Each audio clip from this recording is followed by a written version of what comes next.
Welcome to More Than Mindset, the only podcast that bridges the gap between spirituality and success. Go beyond the mind with clarity and confidence coach Kim Guillory and learn how to integrate your passion to serve with your skills and experience to create a business you love. Let's get started. Hey there, and welcome back to the show. I have a special edition for you this week. We turned the tables. So I hit episode 100, which I'm really excited about. 100 weeks. I have recorded this podcast every single week. What? That's crazy. So just going to let you know this ahead of time is I got a little sappy and I cried. It was a little hot mess. And I have been ever since we recorded this. I am so soft and gooey about the things that we are doing in the world. Oh my God, the richness of this community and all of the work we have done. It's kind of like being in doing mode and then looking back and suddenly seeing how far we've come. So I hope you enjoy this episode, and I would love to see you in the More Than Mindset group on Facebook. We've changed a few things around and we've really got a lot of stuff going on in that community, and I would love to meet you. Enjoy the show. I know you guys know me and Danielle. I am Mallory Vaillant. I am co-interviewing Kim with Danielle Paradan. We are both integrative coaches that Kim has trained. We have been with her for quite a few years now. And today we are interviewing Kim for her 100th podcast episode on the More Than Mindset podcast. So we are really, really excited. Danielle, are you excited?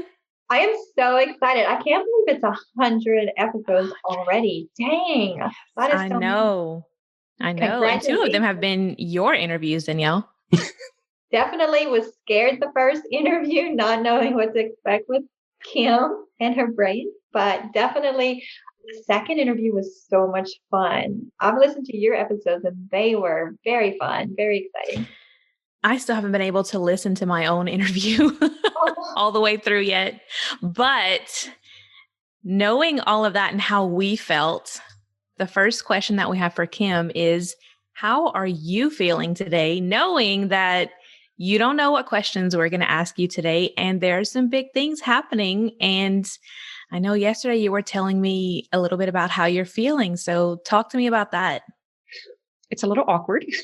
So it's like I'm kind of like in this waiting position where I'm used to be like right out of the gate, the first one to jump in. So I'm having some emotions, about discomfort, just like not sure what my place is. It feels like I'm a little out of my seat. It's like going from the teacher role to sitting in the desk and being the student kind of feeling.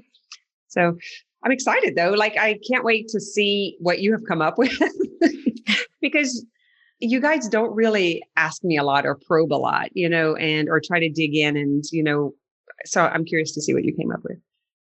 Well, I definitely had a lot of help from our coaching community. Emily, give a shout out to Emily because she came up with some really awesome questions, and I'm going to use a lot of what she said. But I'm glad you're feeling the hot seat now. Yeah, are you sweating? I know I would. Just because I so much appreciate how much you have pushed me over the last couple of years, and I felt like all the time it was me in the hot seat, or it was Danielle in the hot seat, or, we had to be uncomfortable and get comfortable being uncomfortable. And I know that you have done this work for so long that you're really skilled at that, but it's nice to be on this side to where, and it's really inspiring to see that, hey, you created all of this.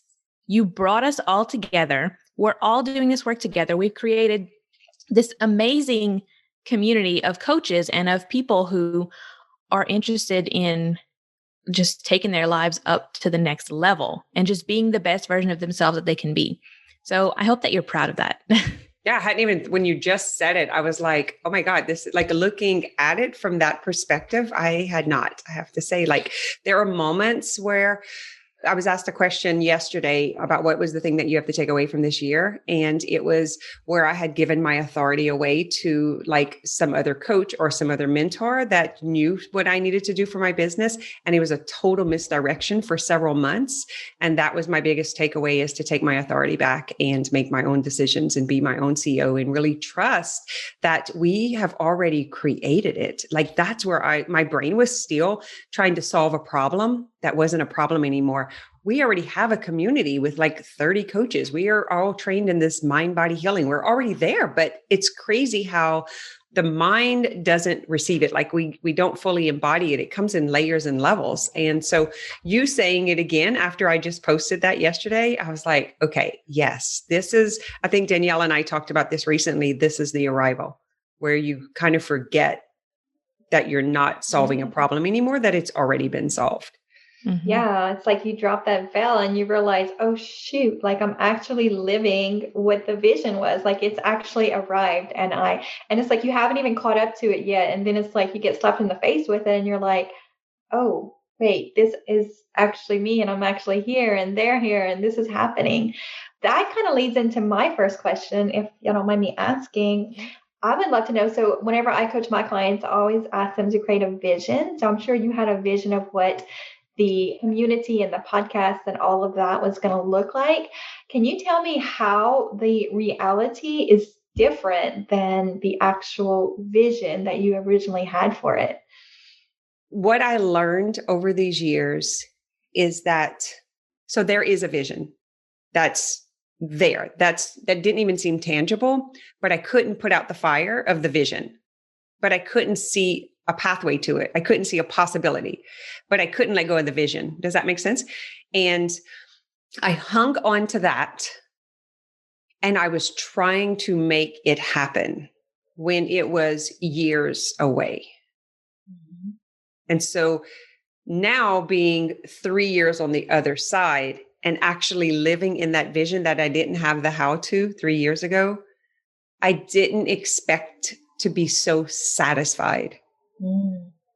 When it was just a far off vision, like when I had that visionary look, like kind of looking over, like an urgency. If you guys remember the first round of coach training, it was urgent. Like I had to do this. I had to save the world. I had to save the people. And I saw so much potential in my clients, and I was just like, went all in. And I feel like it was like this, we have to go and do this now, urgency. We better hurry up kind of thing.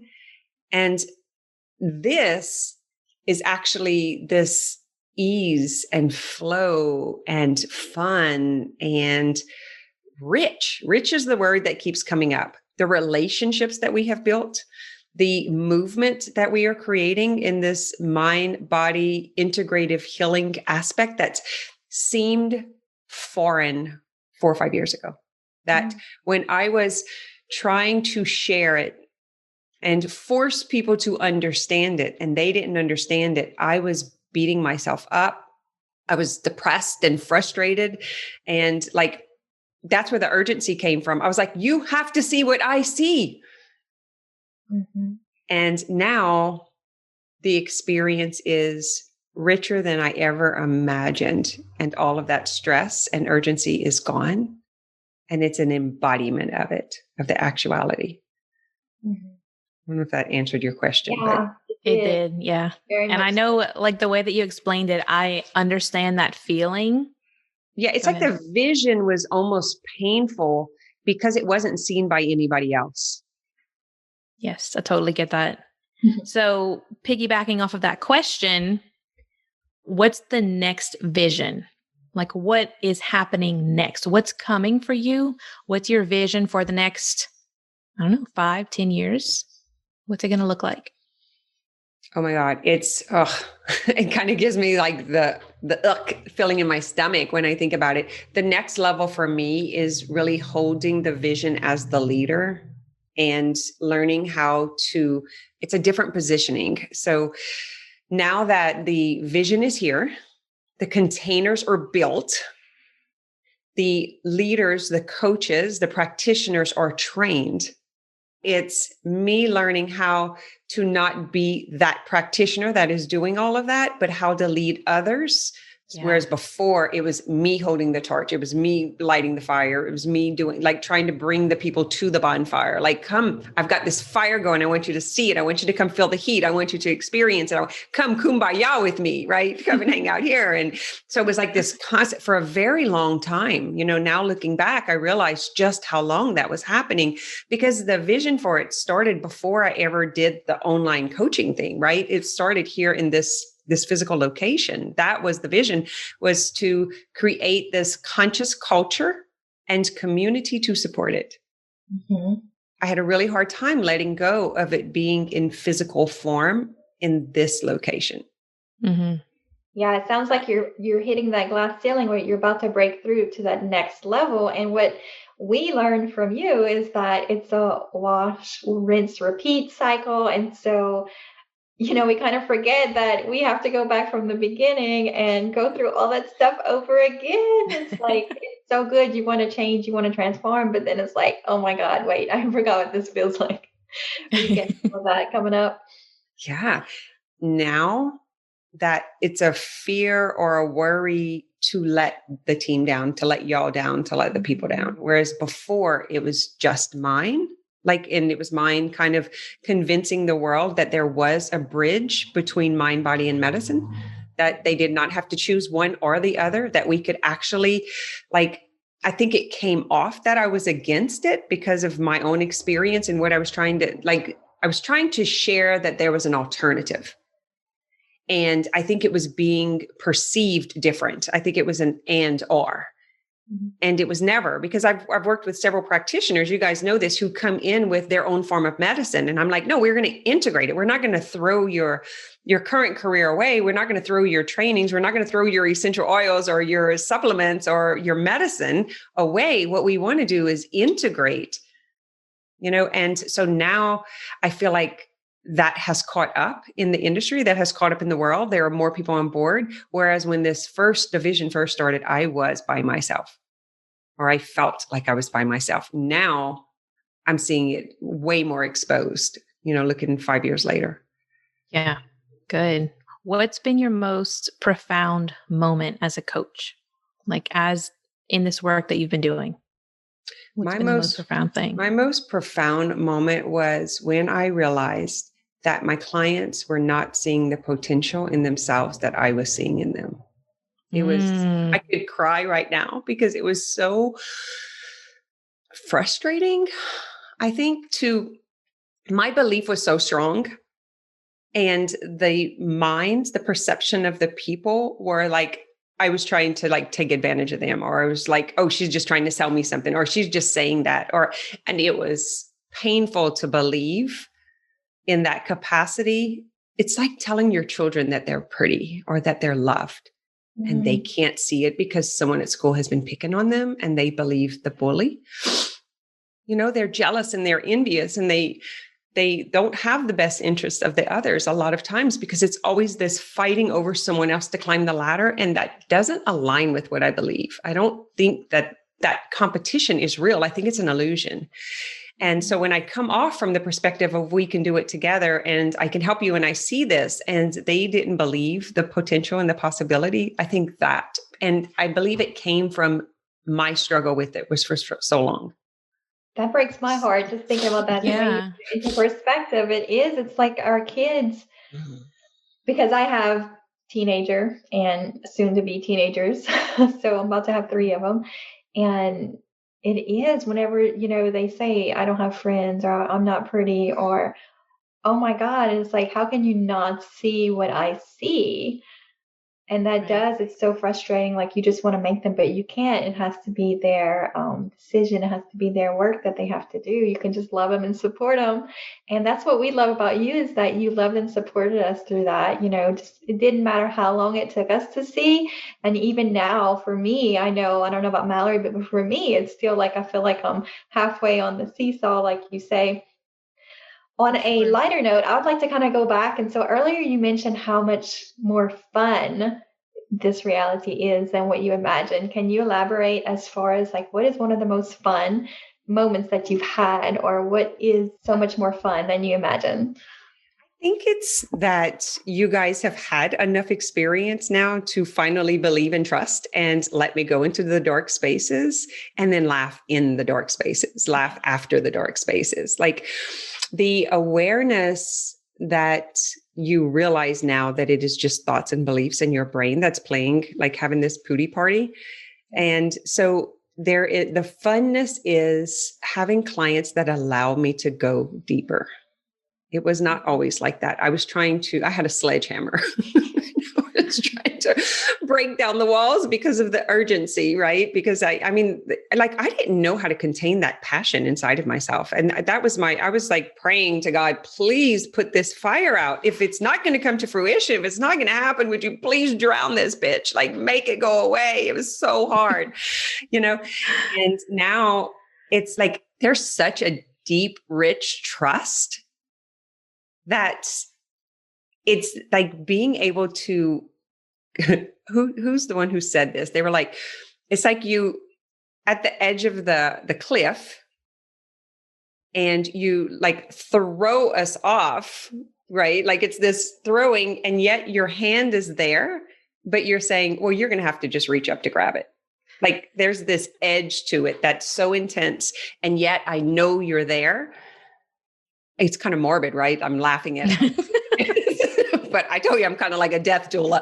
It's like, I like the intensity. I like when someone has gotten the diagnosis or when they're at the edge of the game, when they're at the bottom of the ground, when there's nowhere else to go, when they finally resolve to quit all that materialistic stuff. And they're like, okay, I'm ready. Like that moment. And I feel like there's so many of you or who are there right now that is fun. That is inspiring. And I'm satisfied. I think that is the word that I've been playing with this last month more than anything else. It's this juicy joy. It's this playfulness. It's this satisfaction it's so gooey and rich.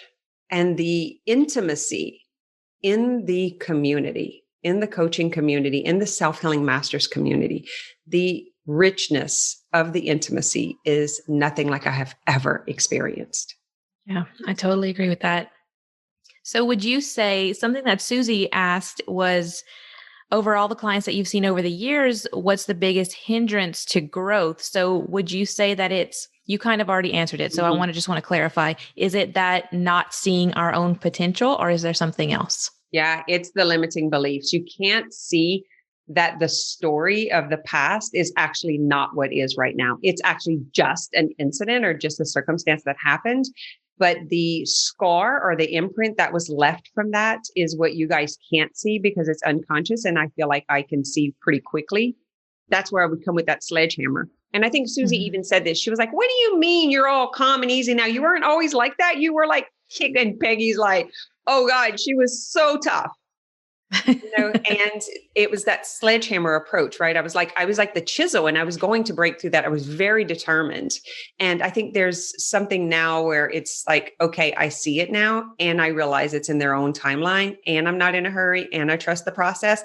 And the way that I structured my business with the investment and the full on support and I can do that now because I'm like, I don't have an urgency that I have to get you to get this in 3 months or in 6 months or in a year. That is, I think, what changed the way that I fully trusted myself, which was different than what the coaching industry was telling us to do. It's like, I think I respected the traumatic brain, the repressed emotions, the how long that can take.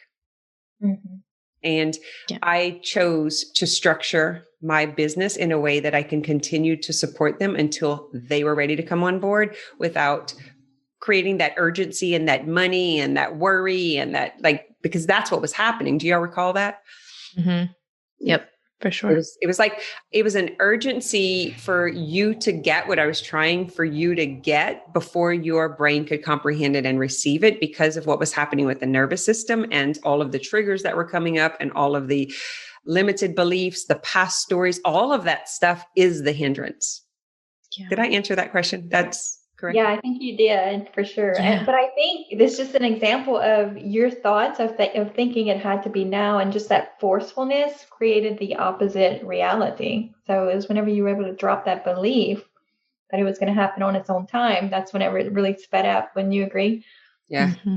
Also, because it does involve money and it does involve time and, there's so many layers of what I do anyway. I'm not just a regular coach. What I'm doing is the integrating process. And when we're working with these unresolved issues that we know are going to come up, and I'm willing to be the one to say, we're going to stay here until this shifts, that I had to be creative about the offer that I make, and the investment that my client makes and the duration and the continued support and all of that stuff. So it was really having to fully trust the vision rather than the tactics of what someone else has done. Yeah. I had to totally get that. Cut the cords to what anyone else was doing in the industry because I didn't realize that what I was doing was different. Yeah.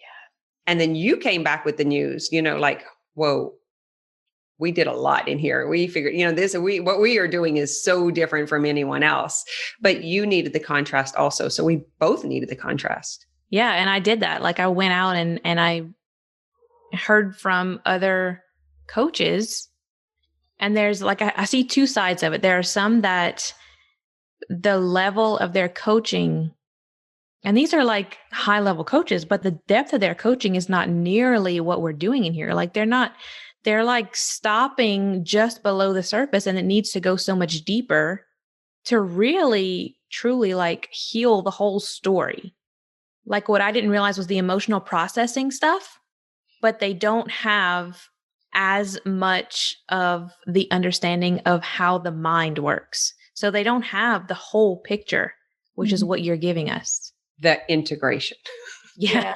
That's what I found too with the high dollar coaches that, definitely they know what they're talking about, but they're not going in depth as much, like you said, they're not sharing the secret sauce, what got them there. You can see hints that they're giving it to people, but it's almost like they don't believe that people can handle it or they'll understand.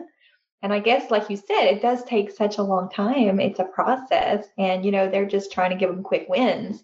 And it's like, no, this is the amazing part. This is what you need to transform your life, to gain power control of your life. And it's so good. So that's why I keep coming back, is because when I see top leaders doing this work, but they're not teaching you how to create that in your own life. So it's like, okay, it's just confirming that, yes, this stuff works. Now I'm going to go back to our community and, just dive in, learn as much as I can, practice it.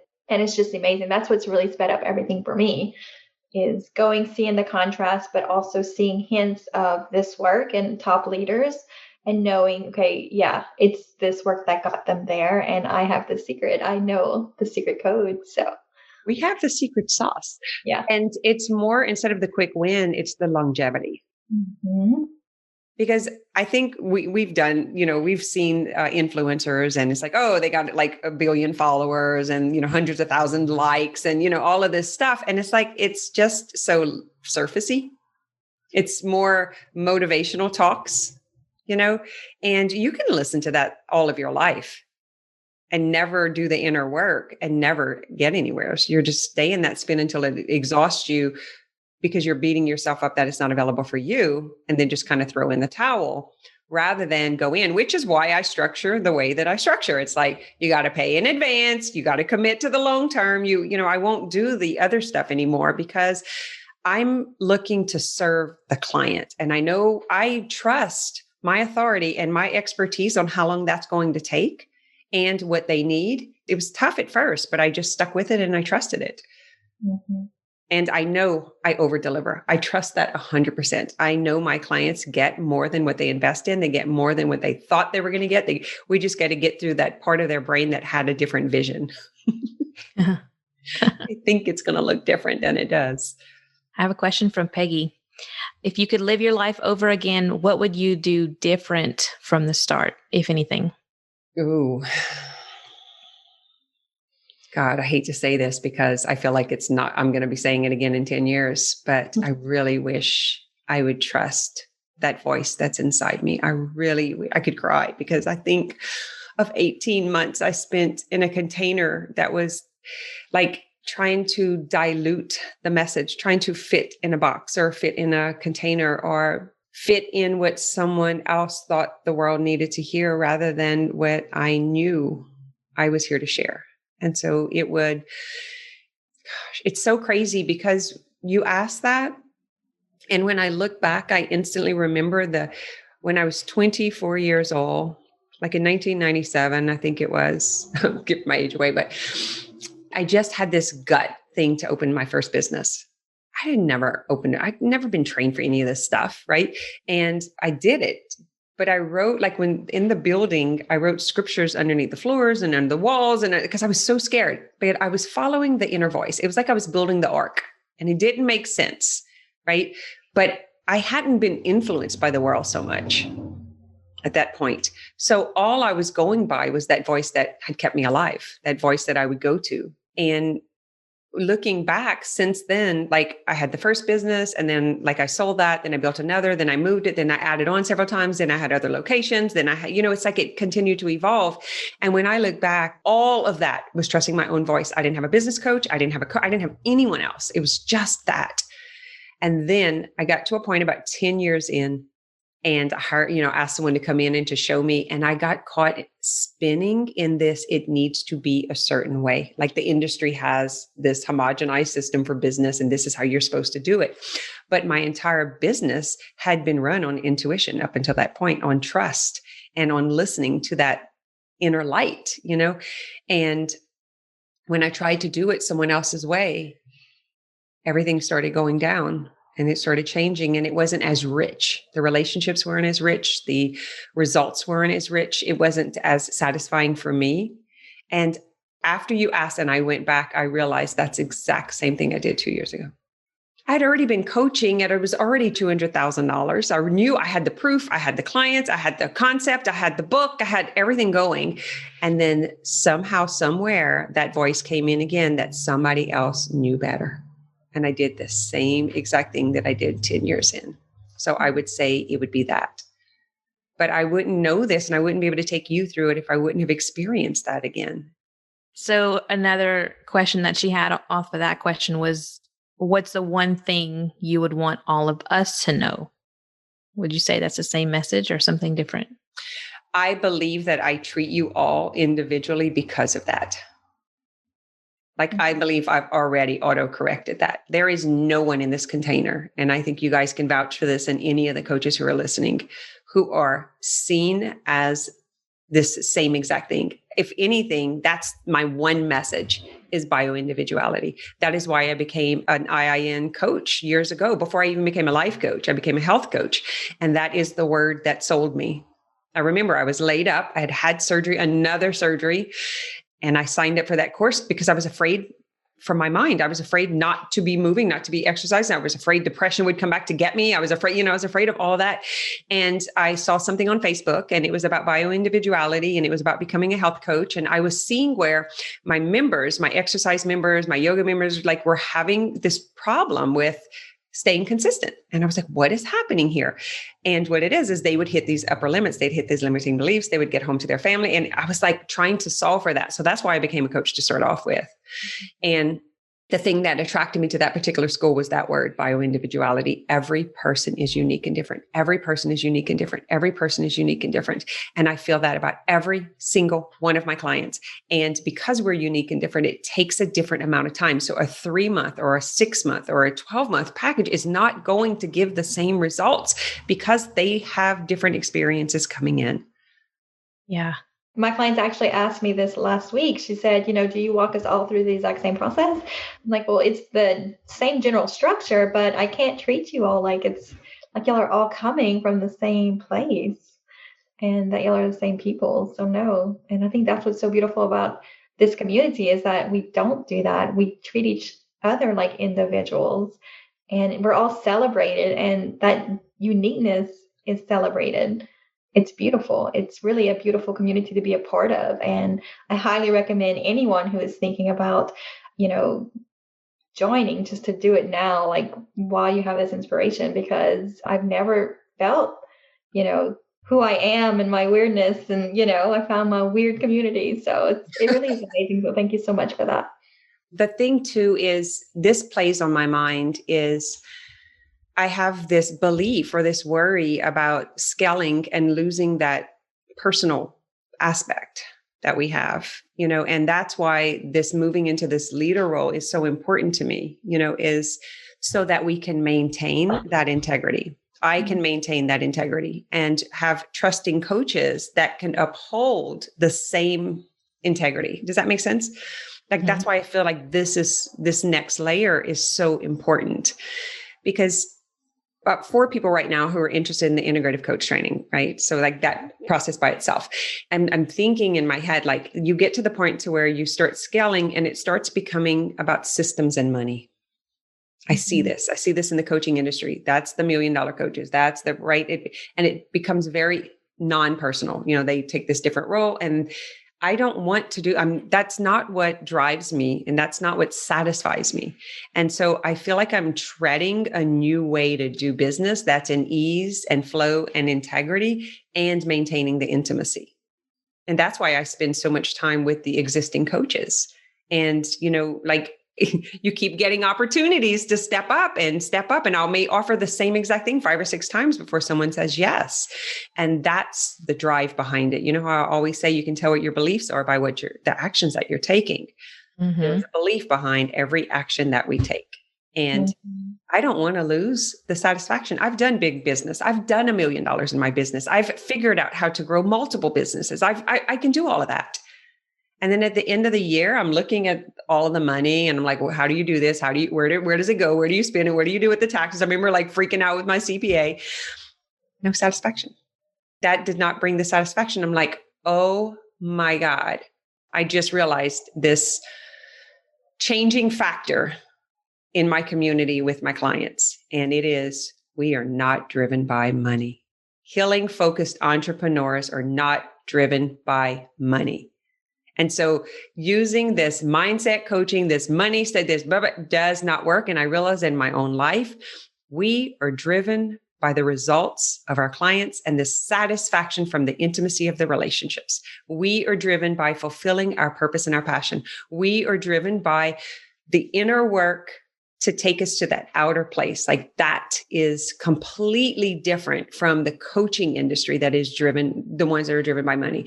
It's something about the healing focused entrepreneur. It's the health and wellness practitioner that got into medicine because they wanted to help people. And then one day found themselves in a system that's being run by the insurance company. It's not client focused. It's not patient focused. It's not about helping. You actually become, it's just another system. And you become a robot. That person, that passion, that's my person. I'm like, I can help you integrate this. I don't know. I think the best way to say it is I help practitioners integrate coaching in their practice to become an entrepreneur. Boof. That would be the whole thing. And there's something about us, and we are driven by connection, and we are driven by vision, and that fire. It's that fire. It's not the money. Yeah, I can definitely feel that. Wow. Okay. So that was so powerful. I can vouch for myself. Like, when I came to this work, it was because I wanted to leave a legacy. I wanted to serve and to feel that significance. And I didn't know how to find that. I didn't find that in my 9 to 5 that I thought I would have. Or, I definitely found that with my family, but with the systems that are in place, we lose that. We get so disconnected because we're living these busy lives. It's not like, in the 50s where we're sitting down at a table with, all the kids at home. You're running them from here to there. So many of us have lost that sense. And so it's almost like a coming back to home, a coming back to what as human beings means so much to us, that need for connection, that need for community, and that need for growth and fulfillment. And I have found it all here in this community. And it's so amazing and powerful. Wow. So I think that's a good note to end on. Is there anything else any other last sentiments that you want to make, or you want to leave us with on this 100th episode of your podcast? I know I've, witnessed you running home to record the podcast. Like, at midnight, you're so dedicated. I was like, wow, like she is serious. Like she will not, when she has the schedule, she will not miss it. So congratulations on that. It's definitely unique and special. So congratulations to you. I can say that I've never one time gone over. Like my stuff has always been turned in every single out of 100 episodes. And then I had done a previous podcast. So I don't remember how many we were in on that first one, but I hit my deadline every single time, no matter where I was traveling, no matter what I was doing. No, I think that's a big deal. I need to like really recognize myself for that.